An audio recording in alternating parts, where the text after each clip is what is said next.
ដល់ខែដាំដំណាំដាំផ្កាដាំបន្លែប្លុកទៀតតើអញ្ចឹងយើងនាំគ្នា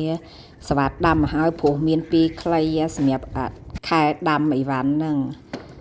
តាខែ9ខែ10ចូលមកចាប់ផ្ដើមត្រជាក់ធ្លាក់តកកមកអត់បានដាំទេអញ្ចឹងចាប់ពីខែពាក់កណ្ដាលខែ5នេះទៅត្រូវដាំមកហើយអានេះខ្ញុំដាំផ្កា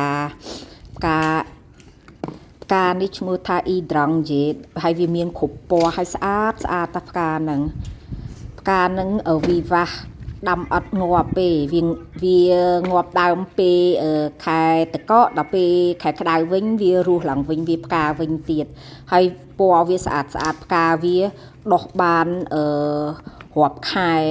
ពេលចេញផ្កាមកផ្កាខ្លះមានដូរពណ៌ទៅពីក្រហមអញ្ចឹងទៅជាកម្មៅទៅជា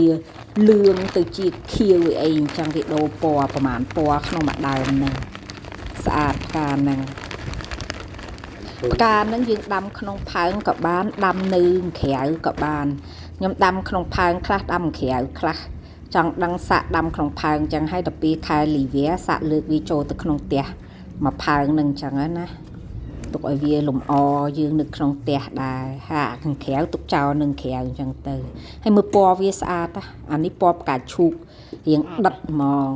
ហើយខ្ញុំក៏បានដាំផ្កាផ្សេងទៀតដែរនេះដាំកូនផ្កានៅក្នុងផើងទូចដាក់តាំងមុខផ្ទះពីចំហៀងផ្ទះអីអញ្ចឹងអត់សូវមានឃើញផ្កាស្អាតប្រហែលទេស្រឡាញ់ផ្កាណាយកផ្កានឹងយកមកដាំអញ្ចឹងទៅតាមចំណង់ចំណូលចិត្តយើងរៀងខ្លួនអញ្ចឹងទៅ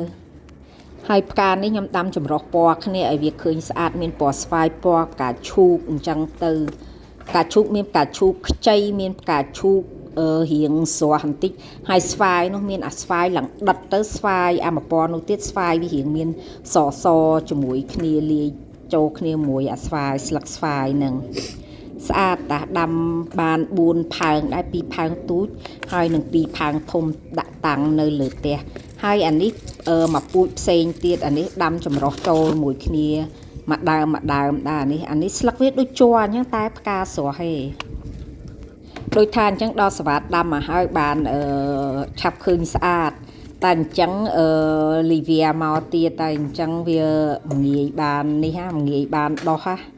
យើងឆាប់ដាំដើមដៃទៅបានឃើញវាស្អាតយូរបន្តិចហើយថ្ងៃនឹងមេឃបើកថ្ងៃល្អនេះឡើងខៀវស្ងាត់ហ្មងមេឃអត់សូវត្រជាក់អីដូចឡើង20ដឺក្រេ